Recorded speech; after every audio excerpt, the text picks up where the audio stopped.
Raimundo Pérez, de 72 años, y su esposa Matilde Pérez, de 68, manejaban un pequeño hotel de esquina en el centro histórico de la ciudad. Aparentaban ser el matrimonio más respetable del barrio. En la madrugada helada del 15 de febrero de 1927, el vapor de sangre caliente se alzó desde el sótano del Hotel de los Pérez en Monterrey, Nuevo León. Escribe en los comentarios tu ciudad y la hora exacta en tu reloj ahora mismo. Los registros judiciales de Monterrey de 1927 revelan un expediente que permaneció sellado durante décadas. Entre enero y junio de ese año, 14 viajeros se hospedaron en el Hotel de los Pérez. Ninguno volvió a ser visto con vida. El edificio tenía 3 pisos, fachada encalada y ventanas estrechas con rejas de hierro forjado. En la planta baja funcionaba una pequeña cantina donde Matilde servía vino dulce y pan tostado. Los huéspedes subían por una escalera de madera que crujía bajo los pies. Cada habitación tenía una cama de hierro, un lavamanos de cerámica y un crucifijo colgado en la pared. Las sábanas siempre estaban limpias, almidonadas y olían a jabón de coco. Matilde se enorgullecía de mantener todo impecable. El primer huésped desaparecido fue Aurelio Mendoza, comerciante textil de Guadalajara de 34 años. Llegó el 8 de enero con 2 maletas de cuero marrón y pagó por adelantado una semana completa. Su última carta a su esposa está fechada el 10 de enero. El hotel es limpio y los dueños muy amables, escribió Aurelio. Don Raimundo me recomendó el mejor mezcal de la ciudad y doña Matilde cocina como mi abuela.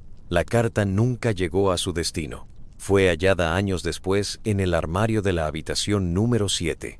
3 días después de su llegada, Aurelio comenzó a quejarse de dolores estomacales intensos. Matilde le preparó un té de hierbas que, según ella, curaría cualquier mal digestivo. El hombre bebió la infusión completa y se retiró a descansar temprano.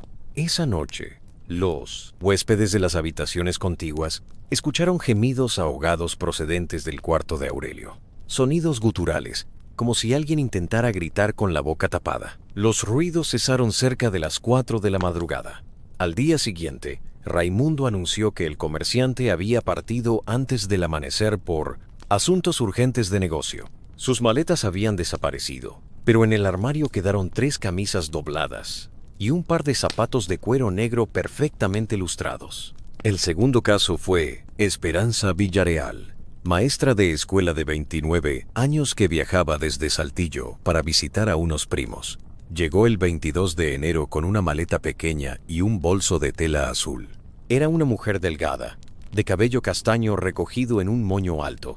Esperanza tenía la costumbre de escribir en su diario cada noche antes de dormir. Las páginas encontradas posteriormente revelan que los primeros 2 días en el hotel fueron normales. Los señores Pérez me tratan como a una hija, anotó el 23 de enero. La tercera entrada cambia de tono. Anoche escuché pasos en el pasillo durante horas, pasos lentos, arrastrando algo pesado. Cuando pregunté a doña Matilde, me dijo que habían estado moviendo muebles. El diario termina abruptamente ahí. Los testigos posteriores relataron que Esperanza comenzó a verse pálida y débil el 4.º día. Se quejaba de mareos constantes y apenas probaba la comida. Matilde insistía en que tomara un vino tinto especial para recuperar las fuerzas. La noche del 26 de enero, otros huéspedes oyeron un golpe sordo en el piso superior, seguido de un silencio total. Al amanecer, Raimundo comunicó que la maestra había recibido un telegrama urgente y había partido en el primer tren hacia Saltillo. Sin embargo, en la estación de trenes no había registro de ningún boleto vendido a nombre de Esperanza Villarreal. Su maleta nunca fue reclamada y su familia en Saltillo jamás recibió noticia alguna de su llegada partida. Los casos se sucedieron con una regularidad macabra. Cada 2 o 3 semanas llegaba un nuevo huésped, siempre viajeros solitarios, sin familia local que preguntara por ellos inmediatamente. Raimundo y Matilde habían desarrollado un ojo clínico para identificar a las víctimas perfectas. Ernesto Aguirre, vendedor de herramientas de 41 años, desaparecido el 12 de febrero. Carmen Soto, costurera viuda de 38 años, desaparecida el 28 de febrero. Joaquín Ramírez, contador público de 45 años, desaparecido el 15 de marzo. Cada desaparición seguía el mismo patrón. Llegada 2 o 3 días normales, enfermedad súbita, muerte silenciosa en la madrugada y explicación simple sobre partida urgente. Las pertenencias siempre se desvanecían misteriosamente. El método de los Pérez era meticuloso y brutal. Matilde se encargaba de la primera fase: envenenamiento lento con arsénico mezclado en el vino o té de la noche. Compraba el veneno en pequeñas boticas rurales de los alrededores, siempre con la excusa de combatir ratas en el sótano. La dosis era calculada para debilitar pero no matar inmediatamente. El arsénico producía síntomas que imitaban una enfermedad estomacal común: vómitos con sangre, diarrea incontrolable, debilidad extrema y confusión mental. Las víctimas sudaban frío, temblaban sin control y perdían la capacidad de hablar coherentemente. Quedaban postradas en cama, incapaces de pedir ayuda o escapar. Matilde disfrutaba observando esta fase de deterioro. Se sentaba junto a la cama de los moribundos, fingiendo cuidarlos mientras sus ojos brillaban de placer viendo el sufrimiento. «Descanse, ya se va a sentir mejor», susurraba mientras las víctimas se retorcían en agonía. Raimundo completaba el trabajo durante las horas más oscuras de la madrugada. Entraba descalzo a la habitación, con una almohada de plumas firme entre las manos. Primero verificaba que la víctima estuviera completamente debilitada, incapaz de resistencia física. Entonces comenzaba el ritual final. Presionaba la almohada contra el rostro de la víctima con todo el peso de su cuerpo. Los envenenados intentaban mover las manos débilmente, arañar el aire, pero ya no tenían fuerza. El proceso de asfixia duraba entre 3 y 5 minutos, dependiendo de la resistencia de cada víctima. Durante esos minutos eternos, Raimundo susurraba al oído de los moribundos: «No se preocupe, ya casi termina, ya no va a doler más». Su voz era suave, casi paternal, mientras robaba el último aliento de vida de sus huéspedes.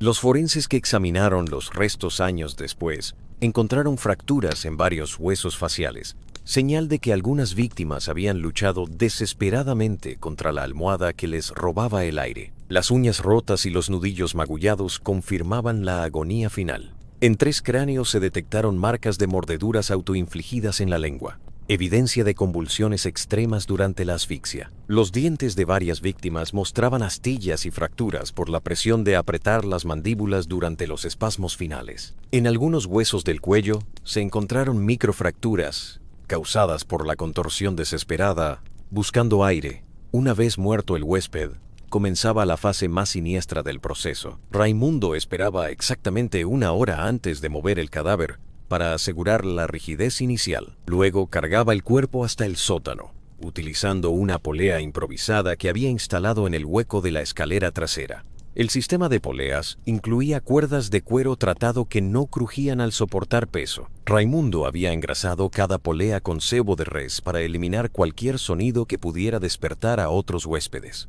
El traslado de cada cadáver tomaba aproximadamente 20 minutos en completo silencio. Antes de bajar los cuerpos, Raimundo los desnudaba completamente en la habitación.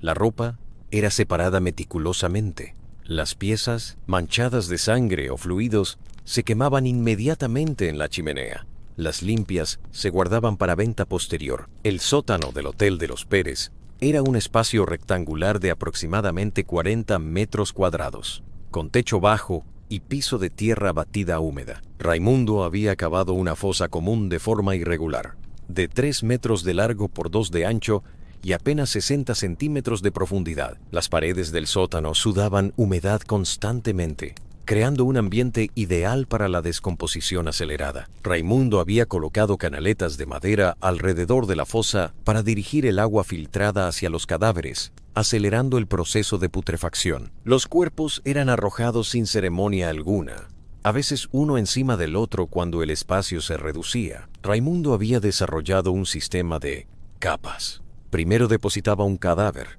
lo cubría con cal viva, luego colocaba el siguiente y repetía el proceso. La cal viva quemaba la carne, acelerando la descomposición pero también conservando parcialmente los huesos. El resultado era una masa semifluida de restos humanos mezclados con tierra y químicos. Los gases desprendidos creaban burbujas que reventaban en la superficie con sonidos húmedos y nauseabundos.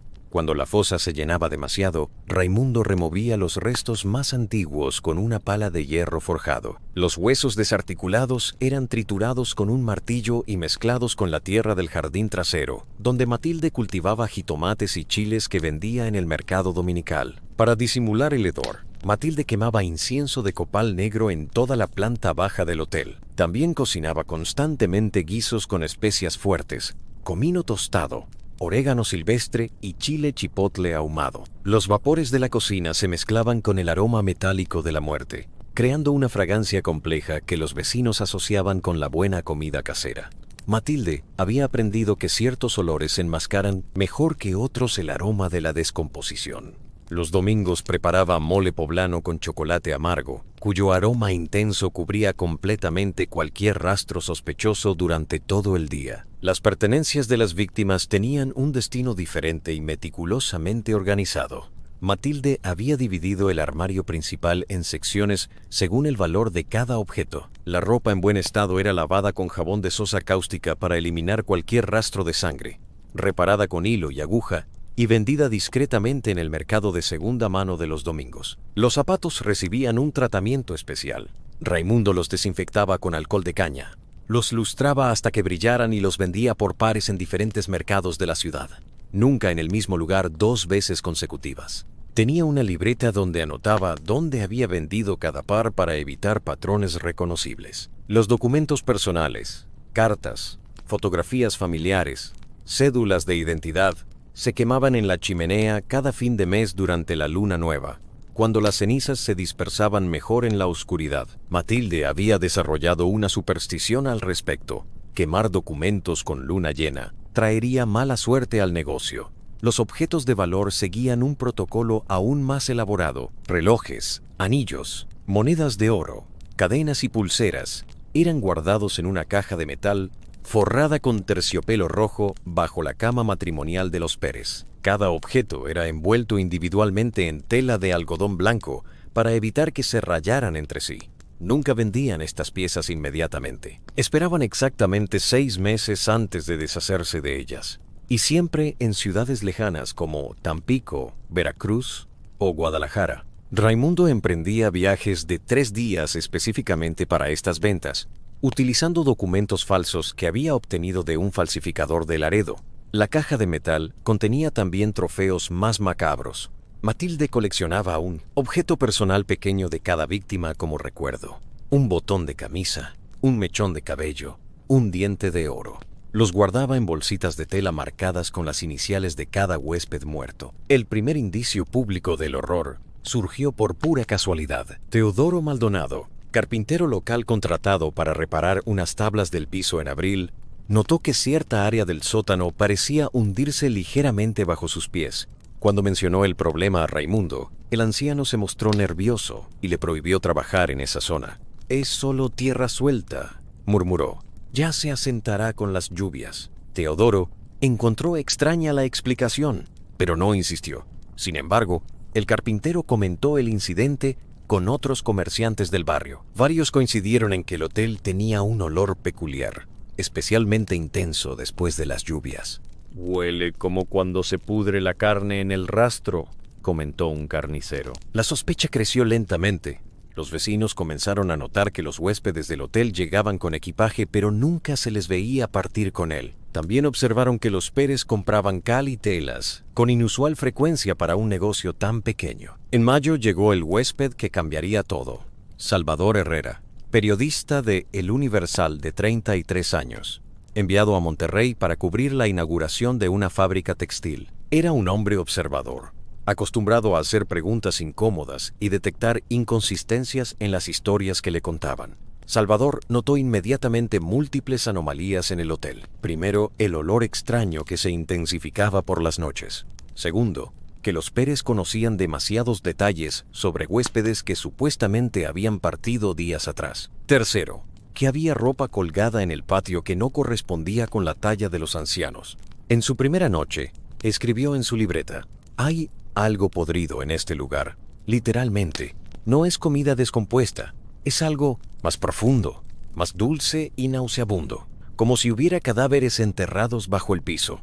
Los dueños evitan mi mirada cuando pregunto por otros huéspedes. El periodista tenía experiencia cubriendo crímenes violentos en la Ciudad de México. Había desarrollado un instinto para detectar situaciones peligrosas y todos sus sentidos le advertían que estaba en peligro mortal. Decidió investigar discretamente antes de huir o denunciar. Durante el día, mientras los Pérez atendían la cantina en la planta baja, Salvador fingió estar enfermo y se aventuró al sótano con una vela de cera. Bajó las escaleras paso a paso, conteniendo la respiración por el hedor insoportable. Lo que encontró lo dejó helado de terror. En un rincón del sótano, parcialmente cubierto por tablas de madera podrida, vio una mano humana emergiendo de la tierra. Los dedos estaban hinchados, de color verde azulado, con las uñas arrancadas. Alrededor había jirones de tela que reconoció como parte de un vestido de mujer. Salvador se acercó más con la vela y descubrió que toda esa área del piso estaba sembrada de restos humanos. Un pie descalzo aquí, una costilla allá, mechones de cabello de diferentes colores mezclados con la tierra húmeda. El olor era tan intenso que le provocó arcadas inmediatas y tuvo que salir corriendo hacia el patio para vomitar. Salvador comprendió que estaba en peligro mortal. Esa misma noche, fingió estar enfermo para rechazar el vino que Matilde le ofrecía insistentemente. Se quedó despierto, con una silla trabando la puerta de su habitación y un cuchillo de afeitar en la mano. Cerca de las 3 de la madrugada, escuchó los pasos sigilosos de Raimundo en el pasillo. El anciano intentó abrir la puerta de la habitación de Salvador, pero al encontrarla bloqueada, se retiró sin hacer ruido. El periodista había salvado su vida por pura intuición. Al amanecer, Salvador abandonó el hotel fingiendo tener que cubrir una historia urgente en otra parte de la ciudad. Se dirigió directamente a la comisaría de policía y presentó una denuncia formal contra Raimundo y Matilde Pérez por presuntos asesinatos múltiples. El comisario Leopoldo Treviño recibió el reporte con escepticismo inicial. Los Pérez eran vecinos respetables, conocidos por toda la comunidad. Sin embargo, la precisión de los detalles de Salvador y su reputación profesional como periodista le dieron credibilidad al testimonio. La investigación oficial comenzó el 8 de junio de 1927. Un equipo de 6 policías se presentó en el hotel de los Pérez con una orden de registro judicial. Raimundo y Matilde recibieron a los oficiales con aparente calma, ofreciendo café y explicando que todo era un malentendido. La inspección de las habitaciones reveló las primeras evidencias. En los armarios había ropa que claramente no pertenecía a los ancianos.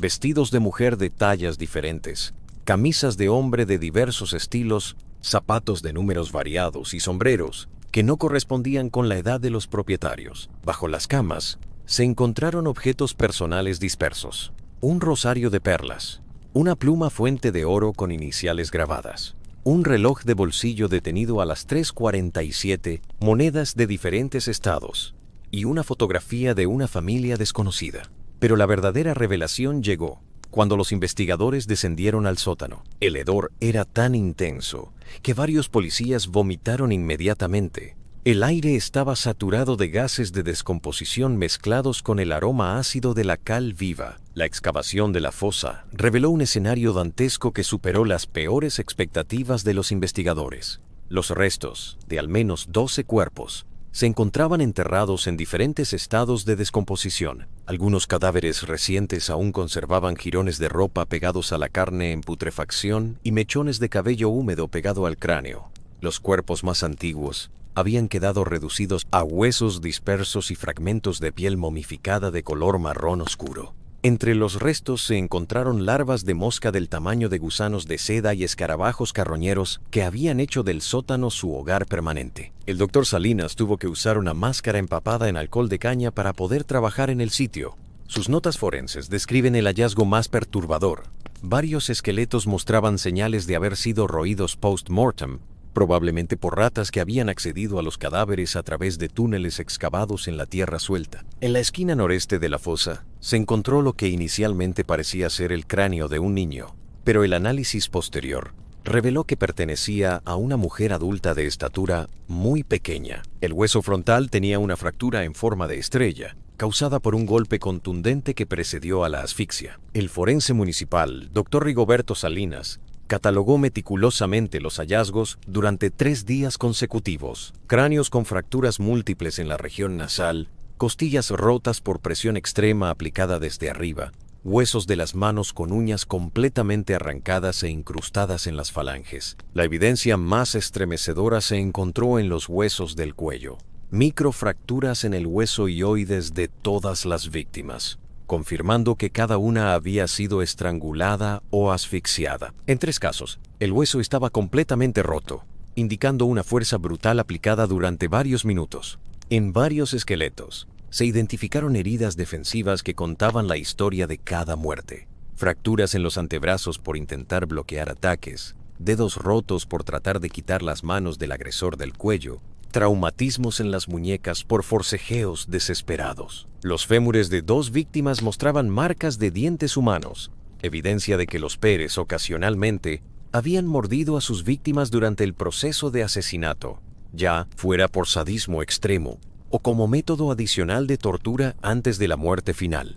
Los objetos encontrados entre los restos permitieron identificar a algunas víctimas. El reloj de bolsillo pertenecía a Joaquín Ramírez, el contador público. La pluma fuente tenía grabadas las iniciales EV, correspondientes a Esperanza Villarreal, la maestra desaparecida en enero. Durante el interrogatorio, Raimundo y Matilde mantuvieron inicialmente su inocencia con una serenidad perturbadora. Alegaron que los cuerpos habían sido enterrados por el anterior propietario del inmueble, un comerciante alemán que había huido del país años atrás. Incluso proporcionaron detalles inventados sobre este personaje ficticio. Sin embargo, la versión se desmoronó rápidamente cuando los investigadores confrontaron a Matilde con la libreta encontrada bajo su cama. Ella había registrado no solo las fechas exactas de cada asesinato, sino también el peso aproximado de cada víctima, el tiempo que tardaron en morir y observaciones sobre su comportamiento durante la agonía. En una entrada fechada el 3 de marzo, Matilde había escrito sobre Carmen Soto, la costurera. Lloró mucho antes de dormirse. Gritó el nombre de su madre 3 veces. El veneno tardó más de lo normal. Tuve que darle una segunda dosis en el té de la mañana. Raimundo tuvo que usar 2 almohadas. La confesión completa llegó cuando los investigadores encontraron la caja de metal bajo la cama matrimonial. Contenía 47 relojes de diferentes marcas y estilos, 23 anillos de oro con piedras preciosas, múltiples cadenas y pulseras, monedas de plata de varios países y decenas de objetos personales menores. Pero lo más macabro eran las bolsitas de tela que Matilde había cosido a mano. Cada una contenía recuerdos de las víctimas, mechones de cabello atados con listones de colores, dientes extraídos post-mortem, botones arrancados de la ropa, pequeñas fotografías familiares recortadas para mostrar solo el rostro de la víctima. Una bolsita etiquetada Esperanza Quinto contenía un rizo castaño, 2 dientes molares y un trozo de tela azul del vestido que llevaba la noche de su muerte. Otra marcada Aurelio M. guardaba 3 botones dorados, un mechón de cabello gris y una moneda de 5 pesos que el comerciante llevaba como amuleto. «Lo hacíamos porque podíamos», declaró finalmente Raimundo ante el juez instructor, con una sonrisa serena que heló la sangre de todos los presentes. No necesitábamos el dinero. Teníamos ahorros suficientes para vivir cómodamente hasta nuestra muerte natural. Lo hacíamos porque nos gustaba ver cómo morían. Era como criar cerdos para el matadero, pero mucho más interesante y gratificante. Raimundo explicó con detalles escalofriantes que habían desarrollado preferencias específicas sobre el tipo de víctimas. Preferían a personas de mediana edad porque duraban más luchando que los jóvenes, que morían demasiado rápido, y que los ancianos que se rendían sin resistencia interesante. Matilde fue aún más explícita y brutal en su confesión ante el tribunal lleno. Sus palabras fueron registradas textualmente por el escribano. Yo elegía a las víctimas cuidadosamente. Raimundo solo las mataba, pero el verdadero arte estaba en seleccionarlas y prepararlas. A mí me gustaba verlas sufrir con el veneno, temblar de miedo, suplicar por sus vidas. Continuó con una frialdad que paralizó la sala. Sus ojos cuando se daban cuenta de que iban a morir y que nadie vendría a salvarlos. Esa expresión de terror absoluto no se puede comprar con todo el dinero del mundo. Era mejor que cualquier placer que una mujer de mi edad pudiera experimentar. Matilde confesó también que durante las noches después de cada asesinato Ella y Raimundo tenían relaciones sexuales más apasionadas que en décadas de matrimonio. La muerte ajena funcionaba como un afrodisíaco poderoso que rejuvenecía su intimidad matrimonial, marchita por la edad. Los ancianos admitieron haber asesinado a 14 personas entre enero y junio de 1927, pero insinuaron que el número real podría ser mayor. «Estos son solo los de este año», murmuró Raimundo. «¿Quién va a revisar todos los huéspedes que pasaron por aquí en los últimos 10 años? El juicio se realizó en agosto de 1927 en el Tribunal de Primera Instancia de Monterrey. La sala se llenaba cada día con curiosos morbosos que querían ver a los abuelos asesinos. Los periódicos nacionales enviaron corresponsales especiales para cubrir el caso. Durante las audiencias se revelaron detalles estremecedores. Los Pérez habían comenzado a matar por accidente. Un huésped borracho había caído por las escaleras y en lugar de llamar al doctor, decidieron enterrarlo y quedarse con sus pertenencias. El éxito de la primera muerte los estimuló a continuar. Desarrollaron gradualmente un sistema cada vez más refinado. Estudiaban a los huéspedes potenciales, seleccionando solo a aquellos que no serían extrañados inmediatamente. Viajeros solitarios, comerciantes sin familia local, personas que habían mentido sobre su destino final.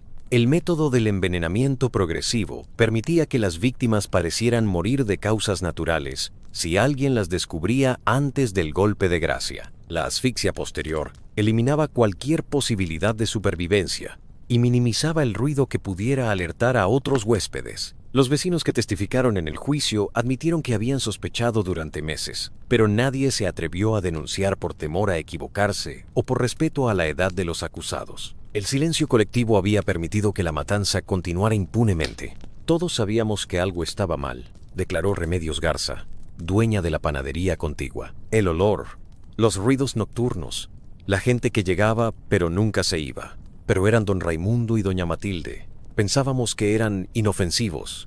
La sentencia se dictó el 15 de septiembre de 1927. Ambos ancianos fueron condenados a muerte por fusilamiento. Sin embargo, nunca llegaron a cumplir la condena. La noche anterior a la ejecución, Raimundo y Matilde se suicidaron en su celda. Utilizaron las sábanas de sus catres para fabricar una cuerda improvisada. Se ahorcaron simultáneamente, colgando del mismo gancho de metal del techo. Los guardias los encontraron al amanecer, abrazados en la muerte como habían estado en vida y crimen. En sus bolsillos se encontraron cartas de despedida idénticas. «No nos arrepentimos de nada. Si pudiéramos volver a vivir, haríamos exactamente lo mismo. La muerte ajena nos dio más placer que toda una vida de matrimonio. Gracias por permitirnos ser nosotros mismos hasta el final». El Hotel de los Pérez fue clausurado inmediatamente después del juicio.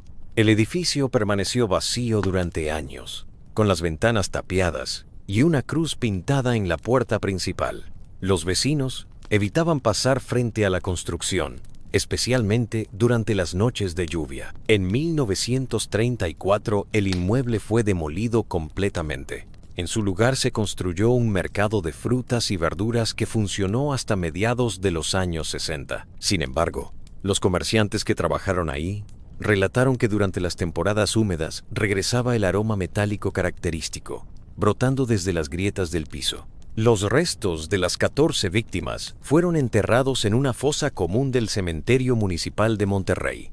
Sus familias, notificadas meses después del descubrimiento, viajaron desde diferentes estados para reclamar los cuerpos. Solo 7 pudieron ser identificados con certeza mediante objetos personales y registros dentales. El caso de los Pérez se convirtió en leyenda urbana en Monterrey, pero también en advertencia silenciosa. Los hoteles familiares de la ciudad comenzaron a exigir referencias y documentación más estricta a sus huéspedes. La desconfianza se instaló en la hospitalidad regiomontana. Los expedientes judiciales permanecieron sellados hasta 1977, 50 años después de los crímenes. Cuando fueron abiertos para investigación histórica, revelaron detalles que nunca se habían hecho públicos durante el juicio. Fotografías de la escena del crimen, confesiones completas de los asesinos y testimonios de vecinos que habían callado por décadas. Entre los documentos más perturbadores se encontró el diario personal de Matilde Pérez, donde había registrado no solo las fechas de los asesinatos, sino también descripciones detalladas de la agonía de cada víctima. Aurelio lloró como niño. Escribió sobre el primer muerto. Carmen trató de rezar, pero ya no tenía voz. El diario revela que los Pérez habían planeado continuar matando indefinidamente. Tenían una lista de mejoras para su método, venenos más efectivos, formas de acelerar la descomposición de los cuerpos, técnicas para atraer huéspedes más ricos con mejores pertenencias. También confesaron que habían considerado matar a algunos vecinos particularmente curiosos, pero decidieron que sería demasiado arriesgado. Los viajeros desaparecen sin dejar rastro, anotó Raimundo. Pero si mata al panadero de la esquina, todo el mundo pregunta. El caso de los Pérez quedó registrado en los archivos criminales de México como uno de los primeros ejemplos documentados de asesinatos en serie motivados puramente por sadismo. No buscaban dinero, venganza o fanatismo religioso. Mataban por el placer de matar. Criminólogos posteriores estudiaron el caso como ejemplo de pareja asesina con roles complementarios. Matilde como seleccionadora y torturadora psicológica. Raimundo como ejecutor físico. Su edad avanzada les proporcionaba la cobertura perfecta de respetabilidad social. ¿Cuántos vecinos sabían realmente lo que estaba pasando en el Hotel de los Pérez? ¿Por qué una comunidad entera eligió el silencio cómplice por encima de la vida de 14 personas inocentes? Si todos olían la carne podrida, si todos escuchaban los golpes nocturnos, si todos veían llegar huéspedes que nunca partían, ¿quién era realmente culpable de esas muertes? Dime en los comentarios qué piensas de esto ahora mismo.